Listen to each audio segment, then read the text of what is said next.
Well, hello everybody. Welcome back to a beautiful, if not of course a little bit windy Friday here in WestMan.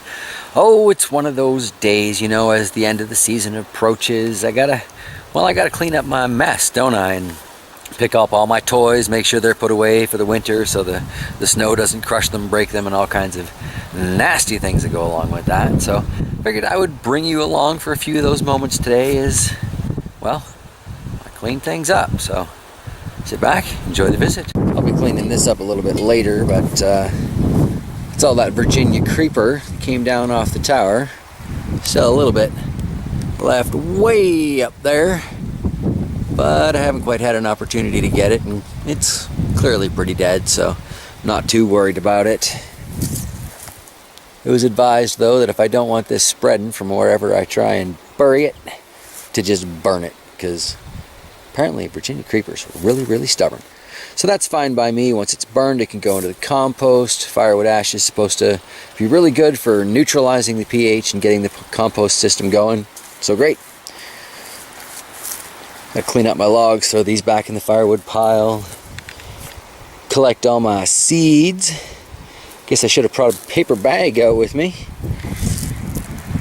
I don't think I really need to bother collecting those. I can just go straight to the compost. That plant's pretty toast. Not quite sure where I'll put the mint for the course of the winter.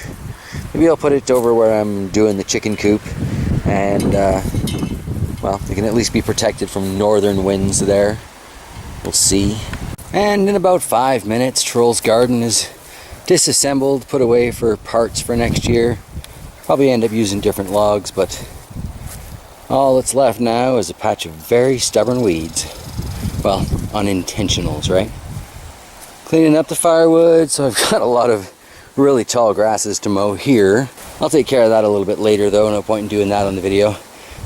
Oh, these poor few peppers. Most of them sand dollars, not producing. Destined for, well, the compost heap.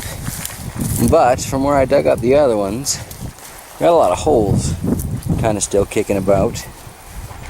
So, two birds with one stone. I think what I'm going to do is take all of my planters and start emptying them into these pepper holes. Okay, well, I originally called it two birds with one stone because I'm emptying the planters and filling the holes. Can also build up these no-dig beds a little bit. Why not? I'm going to be putting compost and more lawn clippings over that before winter comes anyway. Been throwing the other tomatoes on there. Looks like I missed some nice pears. Oh well. So maybe we'll have some pear tomatoes sprouting up amongst the potatoes. Not a big deal. While we're right over here, though, thinking of cleanup projects, got an interesting idea kind of inspired by Simon over at 50 Shades of Green. We were chatting the other day about doing some wood chipping, and he was saying that he's chipping up all of his sunflower stalks. So I'm going to try running through my corn stalks through that little tiny wood chipper. I mean, granted, that thing is kind of useless, but this might be a good thing, might help it break down a little faster, and then I can just kind of put all of those chippings back into the bed here. Again, I'm hoping to get enough lawn clipping done that I can bury it down, but we shall see. Look, it's taking some color now that the corn's gone, though. Get my shadow out of the way so we can see that color. Wouldn't you know it? The Volunteer Manitoba Hardy Broad Ripple actually got ripe. I will definitely be saving seeds for this. Sorry though, folks, these ones are all mine for this year. But maybe in future years, if I can get something to carry forward from that, I'll be able to share those. They were already a really good tomato, but I mean, that one fell last year, grew up on its own. That's definitely Manitoba Hardy, so I got to keep that. Get a lot of these corn stalks though, so figure chipping them up, definitely going to make things a lot easier, because it was either our first year or, yeah, I think it was the first year of corn stalks that we grew. In here, I just kind of folded them down, and I tell you, when I was digging to put these tomatoes in, those suckers were still intact down there. So what they say about breaking up your compostable materials really seems to be quite true.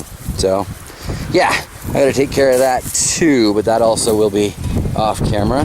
You know, that seemed like a lot of corn growing there this year, but piled up, ready to be chipped, it really doesn't seem so impressive anymore.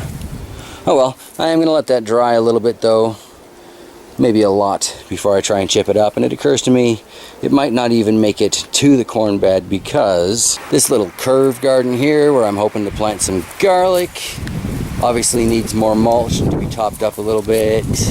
Got these no-till, no-dig gardens we're trying to set up sort of for potatoes.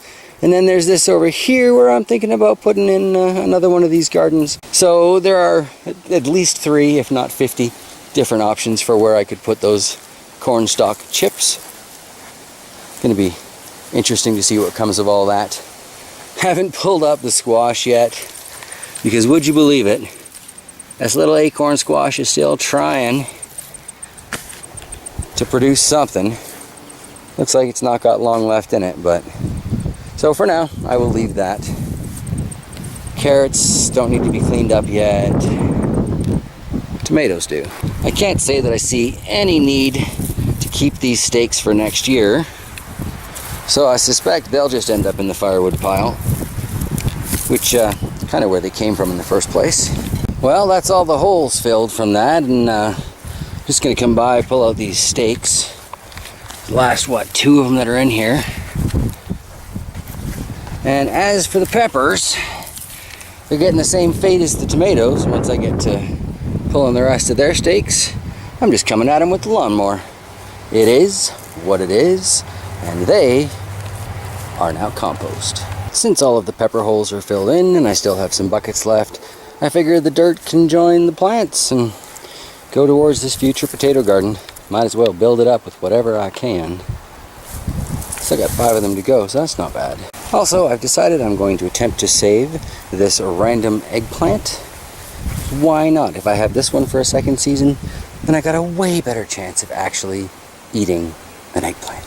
All kind of a part of the continued cleanup process, isn't it? Sure is a much different look to the yard, though, once I get the lawnmower out. Wowzers. But I am going to use the push mower. As much extra time as that adds to this, I'd like to be able to harvest these nutrients, as I said, and throw them back into the gardens for next year's plants. Looks like those 3 planters in that one worked out to be a lot more soil than I was expecting. The 2 in this one is about what I figured, but apparently a third makes all the difference in the world. Alright, well, anything that boosts those up, maybe fresh lawn clippings on them before winter anyway. Alright everybody, well, I gotta boogaloo inside, grab myself a fresh glass of water and keep going out here, but I'm already tired if I know what kind of wind noise is going to be getting picked up in a lot of this video, because it's always just that little bit blustery here. So anywho, it's just kind of clean up and getting ready for next year, and pretty soon we'll be discussing the plans for, you know, so-called plans for where I'm going to be planting things next year. And yeah, the season here is wrapping up. 2018 went by real quick. I don't know. Alright, but there's more wind, so yeah, I will see you guys tomorrow.